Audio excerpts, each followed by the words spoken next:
All right, just a little bit to add before I finish up here. Got a phone call, which unfortunately stopped the recording. iPhone problems. Anyway, I was just saying about Karn that if you ever engineer a situation where your opponents have put so many cards underneath him and he's built up so many counters that you could actually ultimate, you've probably already won the game anyway. So the ultimate doesn't really have that much of a use.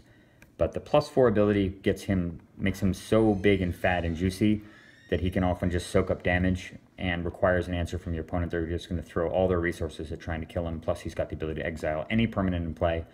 The flexibility alone, I think, more than justifies the 7 mana cost, and he is quite a powerhouse. There are a few other good planeswalkers now at the 7 mana range, especially that new Nicol Bolas is really strong and fits in the Breya colors as well. So if you don't have access to Karn Liberated or you want to try out the new Nicol Bolas planeswalker, it's certainly worth a look.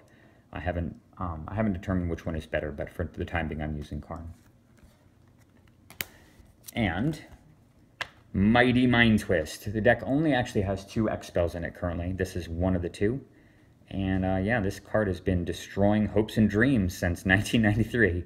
It was banned for a long time in Vintage, was unbanned not too long ago, and is now, oddly enough, unrestricted. But in Commander, it's unrestricted. It's banned in 1v1 Commander for obvious reasons. And yeah, this card basically just cuts your opponent's throat on the spot most of the time when you play it.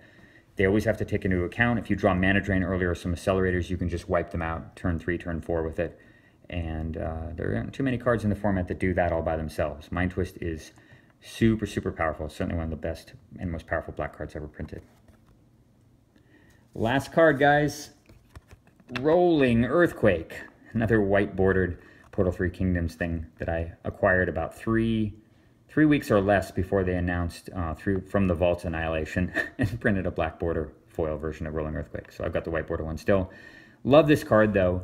Nate doesn't use it. He's not that big of a fan of it. But I really like it. I run it in my Nin deck, of course. And I love its flexibility for destroying not only every single creature in play, but also for interacting with planeswalkers at the same time. I've had games where I've killed 7 or 8 creatures in play, as well as killed 3 or 4 planeswalkers at the same time, which is pretty amazing for spending 5 or 6 mana. And Rolling Earthquake also deals direct damage to your opponent, too, and that can matter in a game where things are tight, or if they've used Necro or Sylvan Library a bunch and they've lowered their life total down. Because Breya does put quite a bit of pressure on your opponent. You can often just get him down to the point where you can Quake for 10 or 12 or something and put him away. So that is it.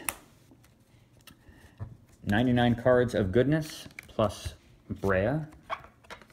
I cannot say enough good things about this deck in general. It is such a blast to play. It is so flexible and fun. It is constantly has an evolving non-linear game plan. You're kind of always adapting to what your opponents are doing, figuring out exactly how you're going to engineer a win. And I would say your primary goals really are about getting Winter Orb and Necropotence into play. Those 2 cards are going to win most of your games, and a lot of the other cards exist in there just to buy you the time to develop your resources to the point where you can deploy those 2 threats to win. But hope you guys enjoyed this deck tech. I'm happy to answer any questions. I'll post my email address in the video. If you want to get an exact deck list from me, I'm happy to provide that for you as well.